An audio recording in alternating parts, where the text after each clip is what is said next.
第14集，百里氏对付黑风息，尽管真凶已然伏法，可顾于所犯之罪是谋杀朝廷命官，所以不得保留全尸，最终丢入乱葬岗。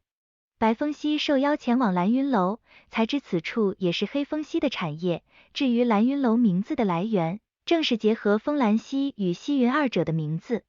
黑风息心里依旧惦记着风息云，只不过对方早已不认得自己。小时候曾在陆河宴见过一面，时至今日还记得当初的少年义气。当晚送白风息回去的路上，黑风息主动向他表达感谢，也知晓他厌恶朝堂，喜欢江湖。之前白风息觉得黑风息心计繁多，如今看来也是权力所致，毕竟以他的性子，恐怕不仅想要做庸庸州，届时他们又是否会像眼下这般轻松自在？作为永平君的风兰溪身处朝堂，而白风息向往自由自在，也是考虑到白郎华逐渐康复，决定明日启程出发去雾山，为此与黑风息辞行。看着白风息远去的背影，黑风息故作淡然，实则掩饰内心的不舍。到了第二天，白风息带着师兄妹去往雾山途中，同样是倍感失落，可他与黑风息不属于同一条道路的人，唯有尽早离开。钟离好奇黑风息为何不去亲自相送，黑风息却是黯然神伤。尽管心中羡慕白风息的肆意潇洒，可他长久处在勾心斗角，以后的这条路必定血雨腥风，既然路不同就不要强求，相送便会有了牵挂。科举之事过后，黑风息受领一项重任，需亲自负责购买军马。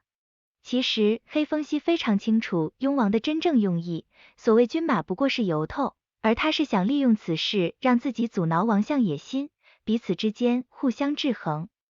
所以这件事情要分为两头，黑风息安排任家兄弟立刻通知如玉轩，集结商队前往东江一马，同时也恳请凤七无助他一臂之力，希望在商队赶回来之前，能够找到王明海滩莫库银的证据。王相主动进宫面见百里氏，与他商榷应对之策。本来百里氏不愿再插手，怎知王相竟以3殿下封举相要挟。百里氏为了儿子，唯有答应帮助其弟王明海，决定再送封兰溪一份大礼，确保他腹背受敌。在王相的智慧下，王明海立马安排手下商贩在东江购马，故意抬高马价。百里氏则叮嘱封举今晚出京前往东江，务必要找宁王叔借几千匹马。而黑风息猜测王明海就算贪墨库银，也会假装做交易，于是让凤七无从商户查起寻找证据。此举定得罪不少人，亦是雍王的真正目的，不愿王相独大，也要让风兰溪失去民心。与此同时，黄巢跟着玉无缘来到雾山，知道他是为太阴老人的传承而来，唯有此才能得到传承之物蓝阴碧月，这等造化神功或许可以解开玉家诅咒。但是玉无缘立马否认，表示自己来此是为破解迷局，便于众多江湖人士离开此地。恰巧白风息等人从远处走来，两支队伍相遇，索性结伴而行。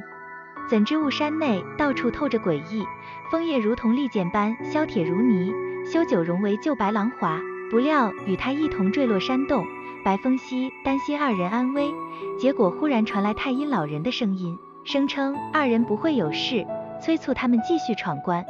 百里氏传懿旨召封常进宫，表面看似是关心大儿子，一派和蔼温柔，可在这层皮囊下暗藏一颗毒蝎妇人的心肠。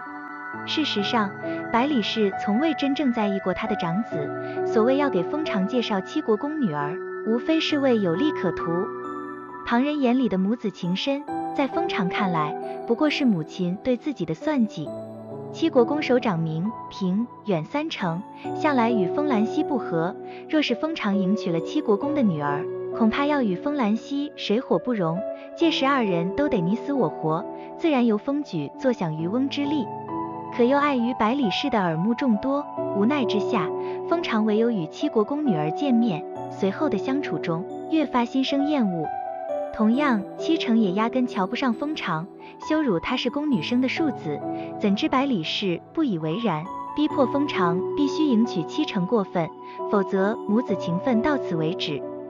黑风息通过钟离得知此事，便知百里氏事彻底坐不住，明知自己与大哥交好，这一步棋是要拿走他仅剩的兄弟之情。现如今，军马之事令百里氏心生不安，为了对付他已是无所不用其极，就连亲生儿子也要利用。黑风息根本无惧百里氏，只不过是心疼大哥的遭遇。